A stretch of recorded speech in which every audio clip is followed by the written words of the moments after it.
February is one of the deadliest months of the entire pandemic, with still a week to go.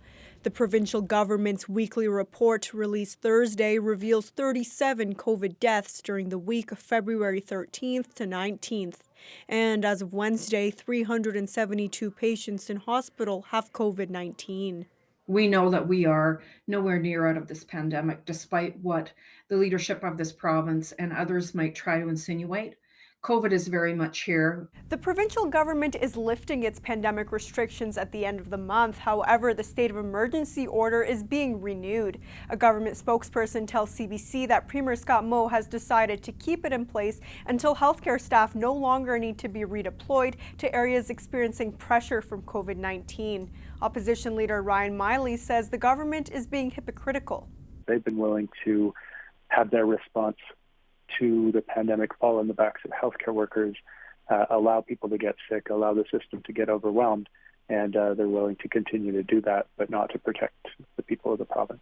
The president of Saskatchewan's Union of Nurses is frustrated. It's the leadership talking out of both sides of their mouth.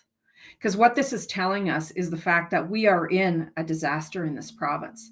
We need the only way they can see their way clear to having staff is to make the workers stay in place. Because of staff absenteeism or vacancies, many rural healthcare centers have been and continue to see service disruptions. For example, at Yorkton Regional Health Centre, there's disruption to anesthesia services until March 1st, with a possibility of more disruptions in the future. And emergent surgeries and C-sections will not be possible there during this time.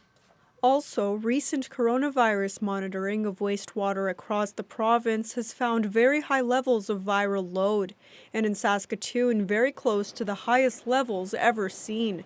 Signs that this wave of Omicron continues to have a strong grip on Saskatchewan.